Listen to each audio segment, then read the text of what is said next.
is KC Sports Network, proudly presented by Emprise Bank. What is good, everybody? Welcome into Benny in the Bets, presented by our good friends over at PXG and PXG Kansas City. If you have not had the opportunity to go and check out their store over in Overland Park, I highly suggest you do so. They are currently doing a special this fall with $25 full-back fittings. So head on over, go see Alex, Marcus, Jake, the rest of the crew over at PXG. They've taken such good care of us over at KCSN, and I know that they will do the same for you. On the program today, it's actually going to be the first of two parts with my good friend Rick Camp. He, the outstanding player prop analyst over at 4for4, as well as BetSperts. You can also check out his podcast with another friend in the industry, Jay Zawoski, over at CHGO. It's the I'm Fat podcast. First of all, Rick, it's great to see you, and especially as we head into the middle of the NFL season, of course, our upcoming Part 2 show as we get ready and set for the start of the NBA season.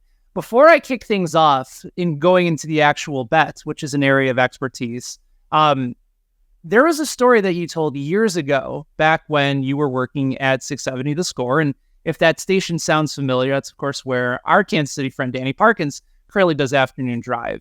But at one point in your time at The Score, there was a brand new barbecue restaurant that had opened up that had a lot of the same feels here in Kansas City. And I had tried it, and it brought back a lot of those same memories when I had a chance to try it. But I feel like this is a story, Rick. The moment that you first waited for your first taste of, authentic Kansas City style barbecue in Chicago, I feel like this is a story that will fully ingrain you with the Kansas City community. Yeah, so I was being someone at The Score and knowing that there were people that worked at The Score that were invested in real urban barbecue. I had heard of it. I had been there to produce a weekend show on site when the initial location opened.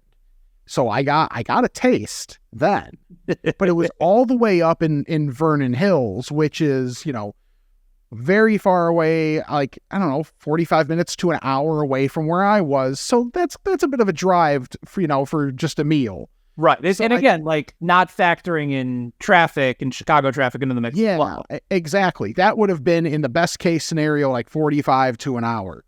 So I didn't get there very often. And then they opened a couple new locations, and one of them was about 10 minutes from one of my places I worked at the time.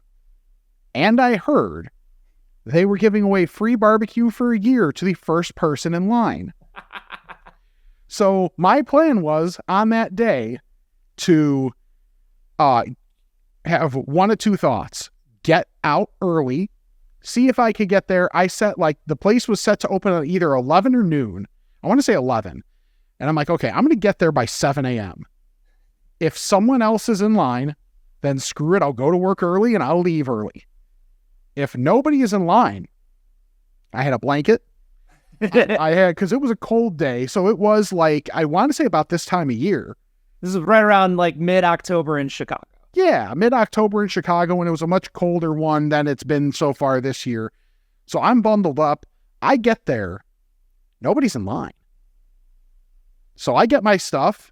I park myself right there. My car is parked right up front. I've got my blanket. I've got my phone. I've got, jacket, everything. I even brought my laptop bag out in case I wanted to write stuff down, do whatever. I was set. 10 minutes later, somebody else shows up. And I'm just like,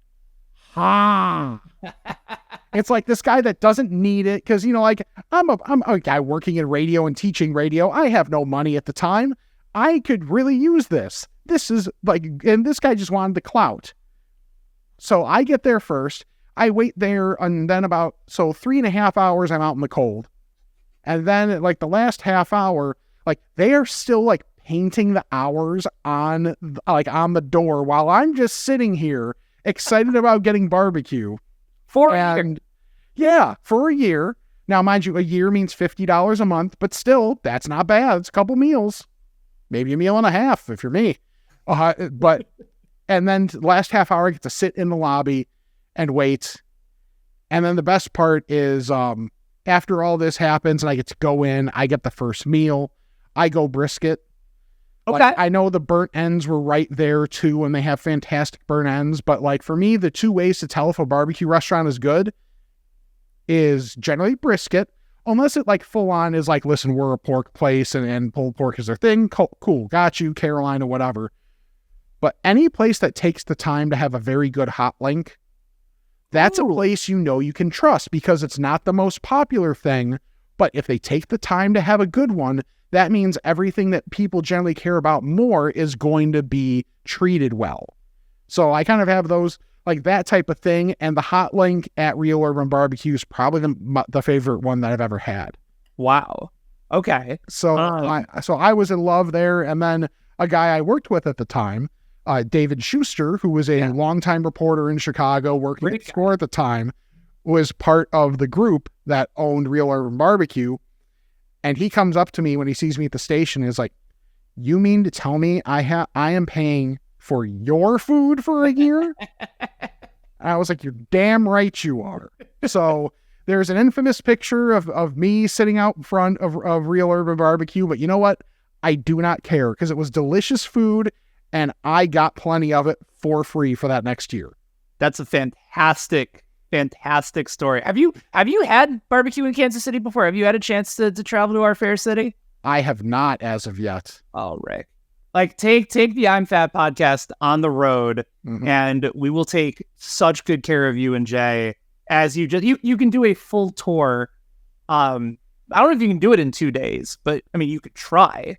And there's more great places that are popping up all the time too. Like you have your staples. Like you have your Joes, you have your Gates, you have your Bryans. Q39 is starting to get into that realm as well. But now there's Chef Jay, which is pretty incredible. Like more places continue to pop up. Our end is fantastic.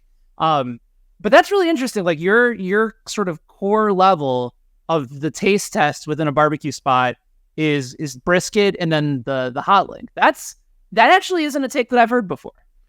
I think the hot link especially, just because as I mentioned, there's very few people where it's their favorite thing. So if a place is willing to take the time and the care of that, everything else is going to fall right into place. So I think that makes a lot of sense. And it's actually one thing Jay and I meant to do this year. I doubt it would ever happen. We got to at least attempt to get Andy on the podcast in the off season because Andy Reid is the only human that is in the Onion Ring of Honor. So we have at I'mFatMerch.com, we have the shirts of everything that has won March Fatness. And it's just like Andy Reid, because I got to try and remember the order. Pizza, bacon, Andy Reid, air conditioning, burritos, and cheese. Burritos or Doritos? Burritos. Okay. With a B. So all those have won March Fatness and are now enshrined in the Onion Ring of Honor. But Andy Reid is the only person. So far. And that's a big deal, especially in the fat community. If you're going person over food, this has to have a special place in your listeners' hearts. Absolutely. They may be cholesterol-filled hearts, and there might not be a whole lot of room for the blood to flow through, but the true love of food and those that exemplify the fat community, they do have a special place. I remember Andy came on our show back during the 610 days, and we asked him to build the perfect cheeseburger on the air, and he didn't skip a beat. He went even through the slice. It wasn't just onion; it was a Vidalia onion. He went through the different layers and whether or not if you're grilling the burger, if you put the cheese on the burger while it's still on the grill, or you let it sit. Everything about it was so coach detailed. Like it felt like it was on his play sheet that he was just looking down reading it because he was so locked in. And I was like, this is a special moment for our show. I would love the next time the Chiefs come to Chicago to bring Andy an I'm Fat burger, because we do have a burger that is on the menu at a restaurant in the Chicago burbs. Like, it is branded as the I'm Fat burger. You can get it like basically the same thing in pizza form, in grilled cheese form. Like, it's fantastic. Like I've had it a few times, and the key for us that I think really separates it, sure, it's the whiskey barbecue sauce. Sure, you're getting multiple types of cheese and a couple different patties. You get the crust on the macaroni and cheese, and it's on Texas toast. Oh, that's a win. Like I'll go high quality Texas toast where then it's absorbing that barbecue sauce and the burger juices into it. Hell yes. Yeah. I will go Texas toast, not all the time, but Joe's Kansas City, one of the staples on the Mount Rushmore of barbecue here in Kansas City, has a sandwich called the Z-Man. And the traditional Z-Man, you can now customize it with whatever meat you want, essentially. But the traditional Z-Man is brisket, provolone, and 2 onion rings. And there might be another sort of, I don't call it like a mayo-based sauce, but whatever it is, it pulls it all together. And then when you get it on Texas toast, oh, like I'll do that sandwich, but with burnt ends. And it's just I try to do it like once a month, and it's arguably the highlight of my month every time. That sounds fantastic. The one thing I always say with like, especially like a burger of some type, give me onion straws over onion rings, especially if they're like huge onion rings, because I'm not a big just like raw onion type person. Like I'm big on texture. So like grilled onions that are really kind of slimy, like cook the stuff in grilled onions, but then take the onions out so I get the juice and the flavor from them. But if it's going to be on the burger, I want it to be onion straws first or onion rings second, and then you're going to cook them with gas. Yes, fair enough. I will tell you that I think if there is a place that does a perfect onion ring, I would lead you to believe that Joe's Kansas City might be one of those places. Okay. I'm really glad I ate before the show taping today, because otherwise we'd probably have to take a break and go ahead and just load up. But we are here to talk a little bit of NFL into week 7 as well. It's an interesting slate, and part of the reason that I wanted to bring you on, in addition to your props expertise, you're also somebody that has dabbled in a lot of different Survivor leagues as well. And we're kind of at that point this week where if you're still alive in your Survivor pool, you're kind of going through this slate and going, ugh, is there anybody that I would actually feel confident about? If we're talking about the biggest discrepancies in the week, you have Buffalo, who barely survived against the Giants on Sunday Night Football last week, on the road against the Patriots. And granted, the Patriots might be arguably one of the worst teams in the league. And then you have Seattle as, depending on where you look at DraftKings, at 7.5, at home against Arizona, who, yes, another bad team, but a team that plays you tough. These are both interdivision games as well. So I guess let's kind of start there and then maybe work our way into some plays that we like for the week. Where are you looking with this week 7 slate when it comes to trying to find an angle that you like for Survivor? Yeah, the number one thing I really try and do is avoid divisional matchups unless there's something unforeseen, like a quarterback injury where the backup is, someone maybe the quality of like Tyson Bagent or something like that, to where that really changes things. But with who I have left available, and that's where like this is the first time I'm really sweating a Survivor league this early, because I feel like I've gotten away with some. I've been able to get away with using Washington, the Giants, and the Broncos so far. Yeah, so, and I bet you were sweating that week 2 Giants pick too, because that's who I had as well. Even week 1, because the Cardinals decided to be frisky for the first couple weeks. Mm-hmm. Sam Howell's holding the ball forever, but still gets it done. And then the Giants have their comeback. I just went when it was Bears Chiefs. I was like, after that stress, I'm like a set it and forget it week out. I'm just gonna go with it. It's as safe as it gets. And then the Broncos against the Bears. So I've really been like trying to target those bottom feeders a lot. Oh, you took Denver in week 4 at Chicago? I did. Okay, so here's another follow-up question for you, because I still have to get your pick, but now I have so many follow-up questions. So I will tell you that I think my worst take that I've had on this podcast was the episode that we did when the first initial lines came out for the entire season over at DraftKings. And I remember talking with Tucker Franklin and Sean Barber, former chief on this show, going through the games. I'm like, all right, biggest spread of the year for Kansas City, week 3 against Justin Fields and the Bears. And then the shortest spread of the week is week 4, 1-point favorite against the Jets. I got to tell you guys something. I think the Bears are going to be that team that kind of hangs around, covers easily, and then that's the week they go to New York, embarrassed at how they played against Chicago. They beat the snot out of the Jets. Nope.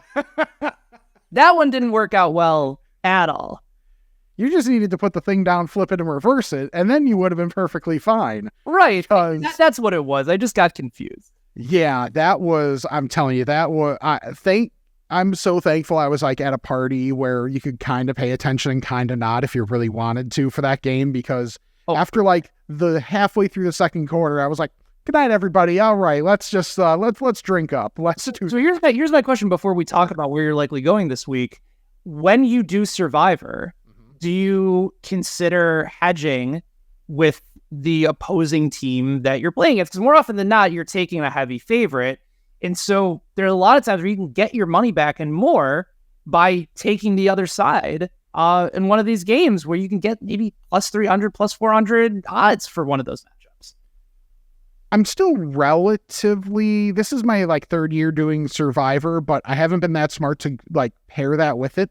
And it's funny that you mention that because this is like the first time I've really started thinking about it. So my play that I'm really thinking of this week is probably Seattle, even though I don't like the divisional aspect of it. I mean, Arizona just looks like they had their blip of life at the beginning of the season.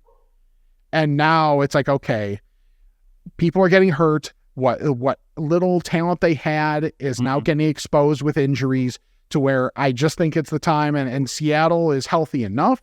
They're playing well enough that I can trust them at home in this matchup to take that. I want to be able to save Buffalo because even though they've had the defensive injuries and I question how much that limits their upside, looking throughout the rest of the year, there are other opportunities where I would like to play them a little bit more than here in New England, even against this trash Patriots team. So Seattle's a team. I don't know that there are many other spots I would want to play them. So I'm probably going to end up playing them. Anything else that I thought of, I would have been tempted maybe with the Raiders if Garoppolo played, but with Aiden O'Connell, I'm just not going to trust that. Yeah. And I think anything else would be getting a little too cute for me. I thought about the Rams as well, but the Steelers, even though, Matt Canada's a disaster and who knows about Kenny Pickett, they are coming off a bye.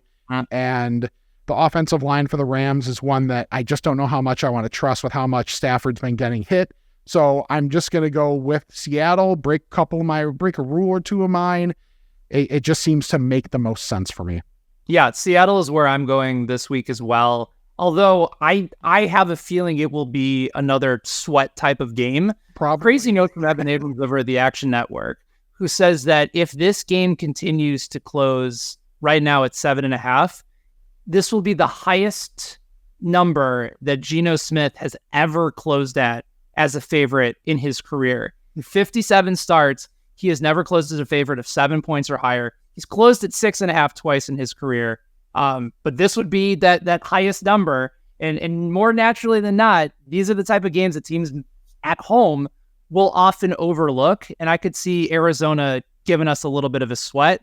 But again, it's a bad team. They've been brutal against the NFC West. I think Josh Dobbs in his career is 1-7 straight up in his career starts. It does feel like the right time to take Seattle. If you're looking for kind of a bit of a dark horse, I'm going to throw one at you that might surprise you, and that's Baltimore. It's Detroit. But Detroit doesn't have any running backs, and they're on the road, and it's going to be a windy game and likely bad weather. Mm-hmm. This sets up, I think, very well for Baltimore. My only concern is they're coming back from London previous week, and historical trends will tell you that teams coming back from London have been in a really rough spot, especially late in games. We saw that with Buffalo last week. Yeah, I haven't decided how I really feel on that game, but I understand because my question is like more big picture with Baltimore of how good are they? How good is their defense? Just because the quarterbacks they played haven't been great. But Correct. when you add the restrictor plate of Jared Goff in bad weather, that moves him down significantly. Right. So even though, Amon-Ra St. Brown is healthy and was looking good last week, I don't mind it. The thing that I wonder, and without remembering their schedule off the top of my head, is there a better time to play them? But with that division being so rough. That's what scares me. And the AFC just being deep, especially if Cincinnati really starts to, feel themselves again, then this may be not the worst opportunity to do it. And they're definitely not going to be highly owned this week or highly used this week either. Because like with Seattle, they're going to be one of the chalk plays. And Buffalo, like we mentioned, are going to be the chalk plays. So that's going to be really interesting. I don't mind that as much as I did on my initial reaction. Yeah. And, you talk about Baltimore. Next week is when most people will likely have them because then they're on the road at Arizona. But Cardinals have been significantly better at home as well. So it would be incredibly contrarian. But again, like if you're in a massive pool and you're looking to try and differentiate a little bit, then that might be an area where you want to go. All right. So on the other side, we do have actual bets to get to for week 7 in the NFL. We'll talk about the Chiefs and the Chargers. We'll also get Rick's thoughts on his Chicago Bears. They are 3-point dogs at home against the Raiders, and a few more games on the docket and a couple props as well. Stay with us. This is Benny and the Bets presented by PXG. Thanks for listening to KC Sports Network. Make sure you download our new app. Find it on the App Store or Google Play. Just search KC Sports Network. All right, everybody. Rick Camp is with us. I was about to say Rick Camp in studio, but I decided not to. And again, that's a very inside Chicago sports radio joke. But yes. There's still this big voice guy that will play, and Rick has left the score a couple of years ago. But even still, his memory remains because were you doing some sort of an NBA or like a Bulls pre or post game show? And the big voice guy was setting you up, and it's like, and you'll be joined by Rick Camp in studio. And like, that's like an ongoing drop that continues to play. So I was a last minute addition because this was when sports betting was about to get legalized in Illinois. So Joe Ostrowski of BetQL and BetQL Daily, he was a host at the Score at the time. So he was downstate covering it in Springfield, the state capital. So they wanted someone else to be in studio to handle just a lot like the radio basics of it. So because I'm someone else that could kind of speak betting at the time at the Score, they were like, hey, would you come in Saturday morning, host this show with Joe, and, basically just talk about more of the process of it, what the bill would look like, that type of thing. So I was a late addition. So it was, Joe Ostrowski down in Springfield for the vote. And Rick Camp in studio. It was like so clearly added last minute that it stuck out like a sore thumb, but he really leaned into it, and it turned into a great drop that's followed me. So there's many drops that could be used that are much worse to follow me around than that one. Yes, perfectly reasonable take there. All right, so let's get into some of these games for week 7. We'll start with the game here in Kansas City, divisional matchup between the Chiefs and the Chargers. Lined open at 6 in the earlier portion of the week. It has since been bet down to 5.5. There's a surprising amount of money that I have seen and I have talked to coming in on Kansas City, and it's kind of antithetical to what we're used to with the Chiefs, right? Offense struggling to find any sort of consistency. They traded for McCole Hardman this week. Not sure as to whether or not they anticipate he'll be active. The defense, though, has been sensational. Almost top 5, top 6 in every major statistical category. Very good in opponent yards per play. They're getting pressure on the quarterback. And the Chargers are coming off of a Monday Night Football loss against a very physical Dallas team and now going on the road to Kansas City. So here's where I'm kind of having trouble in deciding what to do, and I'm curious to get your perspective. On one hand, you have a Chiefs defense that is arguably the best that Andy Reid has coached throughout his entire tenure. Certainly, I would contend the best Chiefs defense that Mahomes has had. However, because of the inconsistencies on offense, because of the Chargers' ability to generate pressure, and because these games tend to be very close. My gut reaction is to say, if we've moved off of 6 and gone to that 5.5 number, I feel like the play is likely on LA, given how good they are in the first half. Where I like to take the Chiefs more often than not is a live bet in the second half when Mahomes has to come back. So right now, that's kind of where I'm leaning for this game. Take the Chargers in the first half at a pretty reasonable number. You can still get them at +3, and then pounce on Kansas City because Justin Herbert is atrocious at covering the spread. Like almost a bottom 5 quarterback since they started measuring it is second half spread coverage. So give me your assessment on this game. Should also mention too that the total for this matchup is currently sitting at 48 at DraftKings. I understand. I'm already in on Kansas City. When at 5.5, I didn't want 6, maybe pause 5.5 here for, and part of it's just also just the rest spot. Chargers coming off the short week, extra rest for Kansas City, but also just that matchup, especially on the offensive line for the Chargers, just with how much pressure they're giving up, especially on the inside, and that Chris Jones, he's been moving around everywhere, and he's actually been really effective off the edge, which has been, as someone that doesn't get to see him game in and game out, but still a lot. Little surprised at just how effective he's been off the edge. This might be a game where you just park him in the middle, but have him face the guards in the centers, be like, you know what, just go eat, because the tackles have been fine for the Chargers. It's the inside of that line that's been an issue. You saw last game against Dallas. When Herbert has to be on the move, he's going to make more mistakes. Does he have some of the best arm talent in the league? Absolutely. However, whether it's not having Mike Williams and Josh Palmer having to step up and Quentin Johnston being, he's on the milk carton at this point, I think it really lines up well for Kansas City in this game that the Chargers are going to do some things that to shoot themselves in the foot. And it's just a matter of the Chiefs defense taking advantage of those opportunities. But as you mentioned, I think saying Chargers first half, Chiefs full game, basically like take the Super Bowl storyline and how that game played out and just apply it here. I think that makes a ton of sense as well. So if you want to pick the right spot in the live betting to bet the Chiefs, try and find the best of that number. I'm totally here for that. And, Chargers first half, I think does make some sense. Because you're getting them at a better number. Like I said, you can still find it at 3 if you shop around a little bit. All right, so you brought up one other part where I think we can address as a potential prop that maybe a lot of folks may not necessarily dive into. Normally, we think of props, we think about the quarterbacks and receivers and running backs. We think of more sort of offensive numbers here. But you brought up the Chargers' issues in their interior offensive line. Right now, Chris Jones at DraftKings, over under 0.75 sacks in the game against the Chargers. You're looking at -110 for over, -120 on the under. This is a pretty clear indication that he's going to have his way with the interior part of the Chargers line, and you might be getting some pretty good value.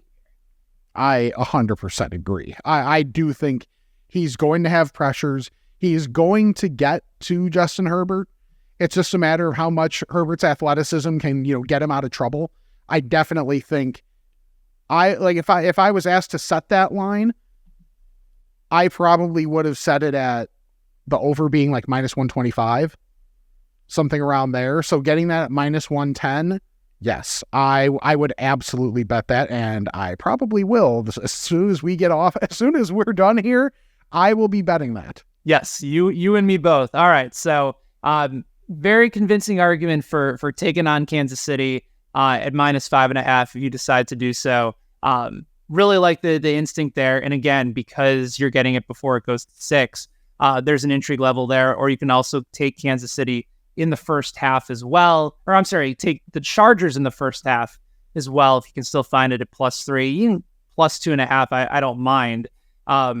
Some books actually have, in fact, as we're recording the show right now, Rick, first half, Chargers +3.5 at DraftKings. So now we're talking about multiple plays that I'm going to hit after the taping of this podcast is done. All right, so let's transition from the Chiefs and the Chargers into the matchup in Chicago. A team that Chiefs just a little different.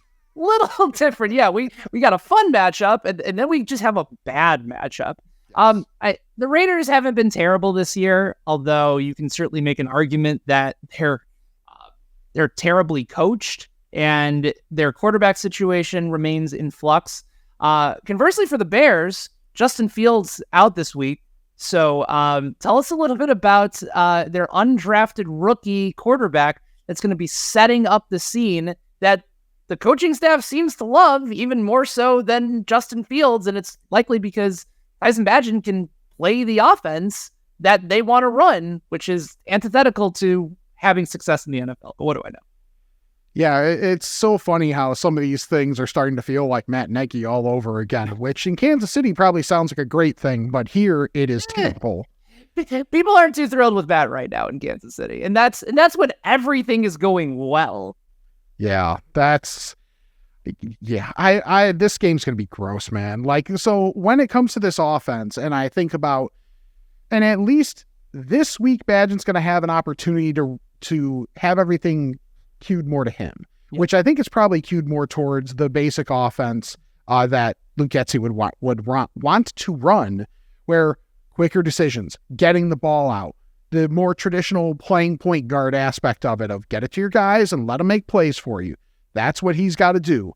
So I think this is an opportunity where maybe not yardage, but reception overs for the Bears. Weather pending, there could be some of that wind that's going to be hitting a lot of pretty much everything east of the Mississippi. It sure seems like that's probably going to hit Chicago a little bit at least. But I know I'm thinking of probably DJ Moore over on his receptions. And also, like, Roschon Johnson, now that he is going to play this week, is going to be the top guy. He's their best back in terms of pass protection as well. Mm-hmm. So in terms of just touches, I think he's going to have all the work he can handle in the backfield. So Roschon Johnson overs are things that I'm definitely here for. But especially when you're thinking of what's different from Fields to Bagent, you're going to have probably lower ADOT, ball's going to be getting out, relying much more on yards after catch. That's what it's probably going to be. So whether it's, Cole Kmet doing his Jason Witten impression like he always does, where it's basically, okay, catch the ball and pretty much go down. Or if it's going to be DJ Moore having 7 catches for 78 yards or something like that, where just the yards are not really going to be there, but the receptions could be. I could see that because it's not like the Raiders have a very good defense, and especially if Aiden O'Connell is going to be starting too, like there can be plenty of possessions to where I think both teams are going to try and run the ball, but I also think that it might be a narrow set of targets for Bagent, whether it's going to be essentially the backs, which are in the passing game should be Johnson with Mooney and DJ Moore and Cole Kmet. Outside of that, I don't see there being anyone that's really going to, spoil that party for everybody else in that game. So if there's going to be much offense, it's going to be those guys that do it for the Bears. Yeah, DJ Moore right now on DraftKings over 4.5 catches, heavily juiced to the under, actually. It's plus 124 for the over on DJ Moore this week. So if you're looking at him saying, yeah, I project maybe 6-7 catches, you can certainly go with the over 4.5, or, maybe you have a free bet on DraftKings this week. You can maybe consider trying to go with one of those alternate lines for receptions, really try to put that number up just a little bit as well. But that's the way that Bagent plays, and I just don't think that's recognized yet by the public. Mm-hmm. The other thing that's intriguing is that this line is moving. Like, it's no longer a 3. It's now at Bears plus 2.5. And depending, again, on the weather situation, whether it's going to be Garoppolo or O'Connell, like, I think there is a very realistic possibility that the conversation in Chicago gets really stupid on Monday, because I do think the Bears have a very good chance of winning this game. I really do. Yeah, that being at 3 when it was thought Garoppolo was going to play, even with him, I don't get it, because these teams are both bad. But especially now that it's O'Connell, like, that could not stay 3. Do I want to play the side in this game? No, like, not even close. And the total is still too low for me to feel like, given there's issues on both sets of defenses, even with backup quarterbacks. Like we're talking 37.5. I can see Josh Jacobs having a field day against Kansas City Chicago if they really want to. And I can see the Bears kind of having like these longer sustained drives, and the coaching staff puffs out their chest a little bit because now they have a quarterback that's going to get the ball out quickly. I could 100% see that. Like, it's definitely possible. And this could be a time too, especially if you're specifically looking at the DJ Moore receptions. There's enough value there where maybe it's just worth waiting and getting a better idea of what the weather report's going to be, whether it's Sunday morning or whether it's, Saturday, and you see that and you're like, okay, it's really looking like this is the wind is going to be a problem.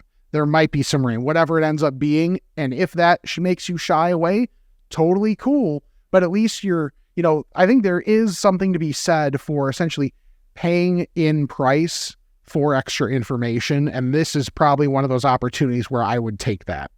Yeah. By the way, since we are on the subject of wind and weather reports for a lot of these matchups this week, lot going on the East Coast. So like in New York, you're going to have wind gusts around 35 miles per hour, according to Kevin Roth over Roto Grinders. Sustained winds in the 20 mile per hour range. Same thing with Buffalo and New England. Detroit and Baltimore, we kind of mentioned that a little bit earlier in the show, could be gusts up to 30 miles per hour. Again, Detroit playing with like missing their top 3 running backs theoretically in this game, and Jared Goff on the road.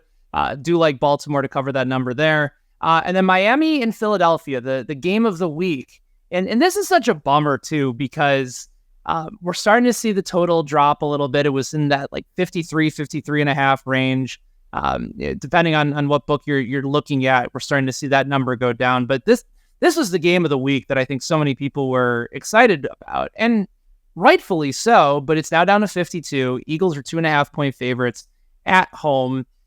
What's interesting about this game, Rick, is a buddy of mine who joined the show before, Adam Rosenberg over at FTN, shot me a text earlier in the week who's like, they just released lines for Sunday Night Football. Tua's at 269.5. I'm like, what? He's like, yeah, we got to hop on this. I go, why is it that low? Like, what are we missing? You know how sometimes you'll see a line and you're like, that shouldn't be right. But then you feel like you can't say the word fishy though. You can't That's say what I mean. Like I feel like I'm walking into something, but I bet it because Philadelphia's pass defense is bottom 5 in the NFL. They've had all sorts of issues in their secondary. Miami is likely going to have an offense that is predicated on going after the weakness of Philadelphia. But yet, with some of these wind conditions and the Eagles playing at home, and there are games where Tua struggles with getting the ball out quickly sometimes because the pressure just comes right in at him. It's starting to make me wonder a little bit. Yeah, maybe he has to throw a lot and maybe he gets past that number, but I like the Eagles here. And I know that they haven't really given a whole lot of opportunities to feel great about betting them this year, but this feels like a get right spot for them, especially with the conditions that are a bit averse to what Miami likes to play in. Yeah, as much as we think of the skill players in this game, I'm fascinated by the trenches, because with the tackle issues that Miami's having in terms of health, Teron Armstead, it was a great idea to bring him in, but he's just never playing. It's just the way he is. I think I trust Philly's offensive line. Obviously, it's much better if Lane Johnson's able to play. No doubt. That's going to be a big one to keep an eye on. And also Jalen Carter defensively, because a lot of what Miami does is based on that run game. And if Philly is able to have their full complement of defensive linemen, that's going to really matter against a lot of these stretch plays, whether it's trying to work the inside, whether it's all the misdirection and the speed that Philly can have at linebacker. I'm interested to see what the Miami offense looks like if they have to be one-dimensional, because they haven't really had to be one-dimensional yet this year. And you also have, obviously, Achan's on IR. We know this, maybe Jeff Wilson makes an appearance, but it's probably going to be Mostert and Selvin Ahmed in this game, which could be interesting. But I think it's easier to slow down Miami enough and say that now if Miami's defensive line can create some chaos like has been done against Jalen Hurts And then when that happens, that's when he's had some struggles. Okay, fair enough. And then Miami is right back in this, and it's back to basically a 50-50 proposition. But with this being under 3, I'm with you. And as I'm looking for plays and all these against the spread pools, Philly's looking like one. That would be a very, very fascinating play, especially if you're looking for a contrarian angle. For those of you that are with us on this podcast, which I assume you would be because you're here, and I realized that when I said it, it didn't really necessarily make sense. What I meant to say is, Rick, I appreciate you being here. Rick is also going to join us for our next podcast, part 2 of Benny and the Bets, with the NBA getting going on Tuesday. And of course, Rick knows the NFL, but when it comes to the NBA, there's very few people that I would trust more than Rick when it comes to his analysis, particularly in the player props world. So we are going to go through the opening night matchups of the NBA. We will also go through some of our favorite futures picks as well. A lot of the awards I'm curious to ask him about, including one play, Rick, that I just bet earlier today with a boost at 160-1 odds for most improved player. And I think you're going to give me a whole lot of shit about it, but there's a little part of me that thinks that you might get on board with the value there as well. So thanks to everybody for joining us on this edition of Benny and the Bets. Good luck with all of your best bets this week, and I will talk to you again soon. Thank you, Rick.